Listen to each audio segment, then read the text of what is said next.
Steve Turano here with Ask a Real Expert. Benjamin Campbell is asking about isolation versus compound movements. He says, Steve, I like doing isolation exercises, been lifting weights for a while, I get good results from them. I think isolation exercises are better than a half-assed compound movement. Well, depends. Let's define a compound versus isolation movement. Compound movements typically involve two joints and therefore two or three muscles or two or more muscles. Isolation exercises typically involve one joint and therefore one muscle.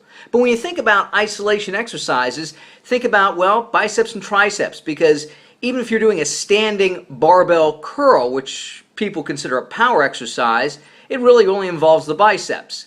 Now again, you're also going to be incorporating your shoulders because you have to hold the weight, your lower back because you have to flex that, your hamstrings, believe it or not, are going to be flexed as well. So when we talk about pure isolation movements, we think of maybe some obscure exercises where you have a dumbbell behind your head and you're trying to do one arms, or maybe one arm concentration curls, leg extensions, that would be a isolation movement, maybe leg curls, but it's really hard to isolate one muscle without contracting the rest of the body in some type of support fashion. I mean, when I'm doing push downs, my chest is tight, my shoulders are tight, your abs are tight.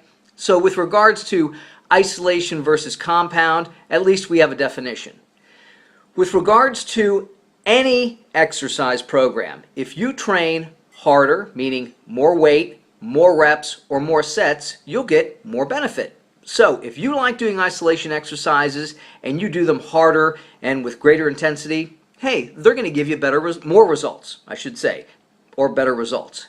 With regards to compound movement, because they incorporate two joints and a variety of muscles, you're able to handle more weight.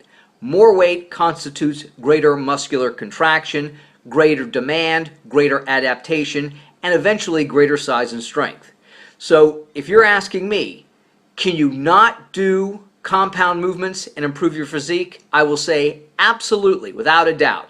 If I was in prison and I had one dumbbell but endless amounts of weight, I would use that dumbbell to the best of my ability to exercise in the greatest variety of fashions to create some of the best results I could do while I was in jail. But if you're talking about reaching your maximal muscular potential, size and strength, you're going to have to incorporate compound movements. Now, when you say a half-assed compound movement, well, what does that mean? If somebody does standing curls but they're cheating a little bit, but they're doing it with 200 pounds, hey, they're still moving 200 pounds. If somebody's bench pressing and they bounce a little bit at the bottom, hey, so what, they're bouncing a little bit, but they're doing 405 for 8. Big deal.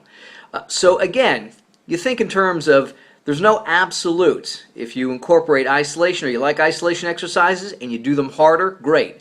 If somebody just wants to do compound exercises, not a problem. But really, it's about intensity, how hard you train. Keep the same exercises, but train with greater intensity and you'll get better results. I'm Steve Turano. Train hard, train smart.